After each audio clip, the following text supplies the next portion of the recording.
Hi, my name's Mary. If we haven't met before, I'm a teacher of English and Arabic, and these are my tips to help you with any challenges you're facing in English. Send me a message, write me some comments, let me know where you're watching from, whether you're watching this live or watching it when I post it on YouTube and on my page afterwards. Today, we're looking at how to make sure you fully answer IELTS Writing Task 2 questions. And before we do that, we're going to quickly review what we talked about last time, which was how to do a 5-point plan to make sure that you're using your time in writing task 1 as effectively as possible. So can you remember what those 5 points were?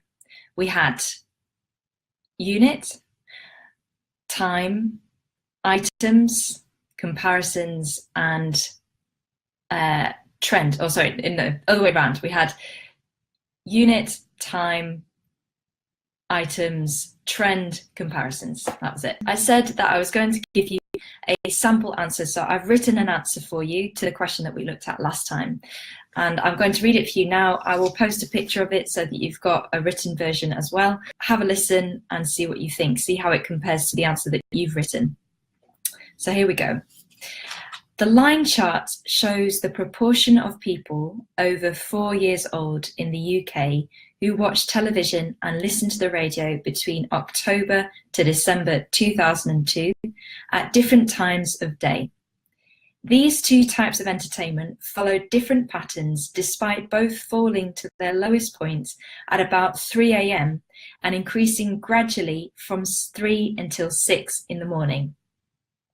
Both types of entertainment peaked at different times of day. Radio at around 8:45 with 27%, and television with approximately 45% at 8 in the evening.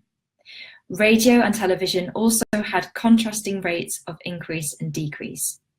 The former rose between 6 a.m. and 8:45 a.m., going from 7% to 27%, then proceeded to decrease steadily until 2 a.m. On the other hand, television increased a larger amount, going from around 5% at 10 a.m. to reach its peak 10 hours later. After that, it dropped from 45% to reach 3% at around 2 a.m. At 1 in the afternoon, television and radio shared the same proportion of the UK audience, with roughly 16%. However, at this point in the day, the figures for radio were descending while television was on the ascent. Although television and radio had similar figures at two different times in the day, television received a much higher percentage of the audience than radio during the time period shown on the graph. So this is my sample answer for you. And did you notice how the structure of the answer followed a very similar pattern to the one that we looked at in the plan? In the beginning, I described the units, I described the time frame, I described the items of information that have been covered. In the main body of the text, I made quite detailed comparisons, and I also discussed the trend. And at the end, I just summarized the information.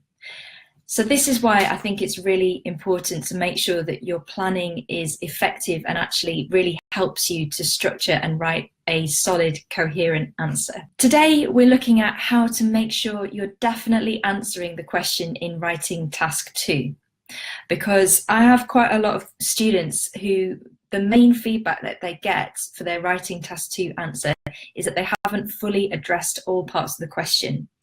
And in order to get a band 7 for task achievement in the writing task 2, one of the criteria is that you fully address all parts of the task. So we're going to look at some strategies for how to make sure that you do this. And for those of you that are new to IELTS, writing task 2 is one part of the writing part of the exam. We're looking at the academic IELTS questions today, where you need to write an essay in a minimum of 250 words. Okay, so my solution for you to make sure that you fully address all parts of the task is that you fully understand the question. And the first step to doing this may sound obvious, but it is to read the question carefully. So that's what we're going to do. This is another question taken from the official IELTS website. So again, I will post this question for you to look at and also to write your own answer to if you want to. Here's the question. The threat of nuclear weapons maintains world peace. Nuclear power provides cheap and clean energy. The benefits of nuclear technology far outweigh the disadvantages. To what extent do you agree or disagree? So this is the full question. And then after that, it says, give reasons for your answer and include any relevant examples from your knowledge or experience. Write at least 250 words.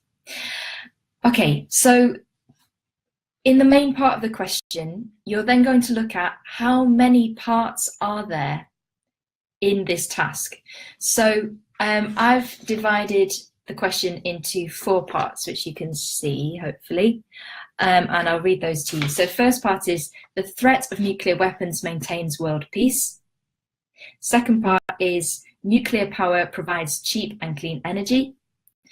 Third part is, the benefits of nuclear technology far outweigh the disadvantages.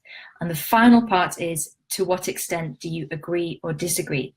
So in order to make sure that you're definitely answering all parts of the question, you really do need to discuss those 4 different sections. Okay, the next stage is to look at the key words to make sure that you understand the topic and you understand what the question is asking you. So keywords are content words. They're words that are usually nouns and they carry most of the meaning in the sentence.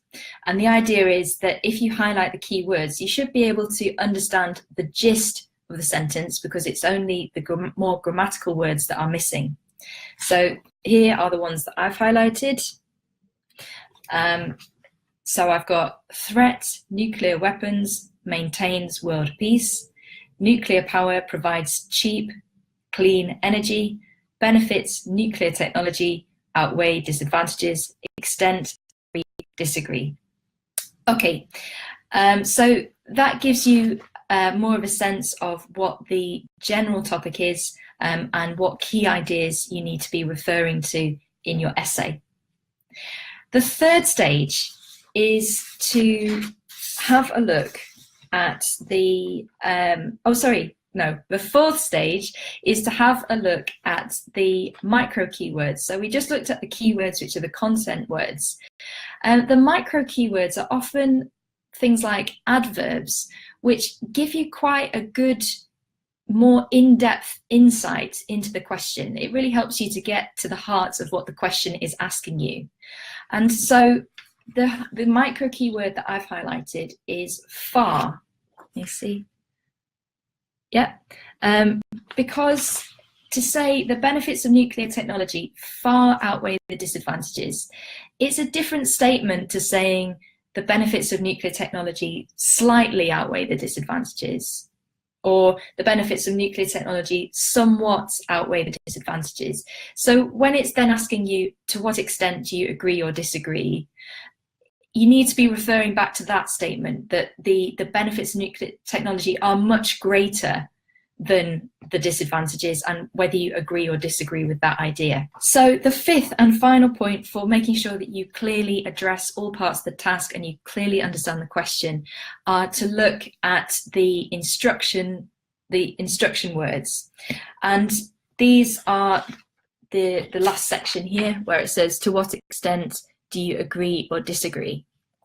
From that, we know that we must give our opinion because it's directly asking, it's saying, do you agree or disagree?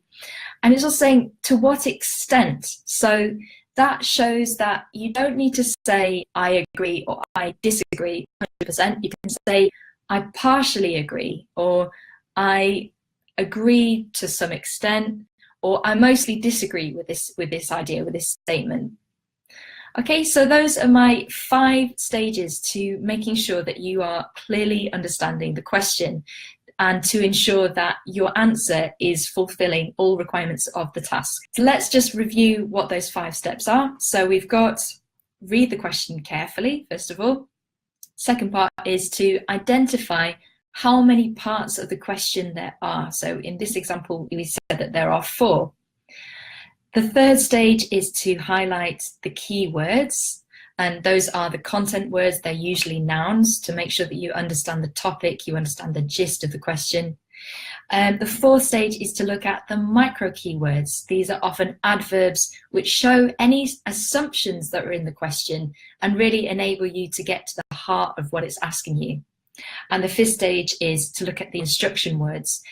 What is it asking from you? Is it asking for your opinion? Is it asking you to compare different ideas, and to make sure that you are giving your answer in not necessarily black and white terms.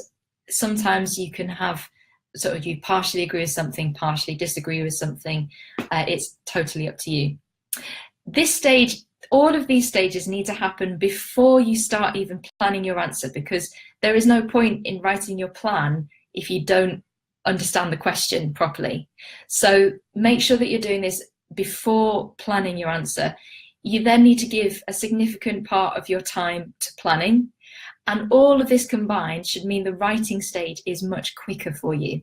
So next time we're going to be looking at how to then plan your answer to this question, and we'll do an example together. In the meantime, please send me any questions that you have, anything that you're struggling with, whether it's related to IELTS, whether it's related to something else to do with English. I'm more than happy to help. So yeah, please leave your comments below. And if you think there's anyone else who might be interested or might benefit from this information, by all means, please send them a message. Please tag them in the comments, and hopefully it'll be useful for them as well. All right, best of luck with your learning. Best of luck with your exam practice if you are going through the IELTS. Remember to like and subscribe, and I'll see you next time. Bye.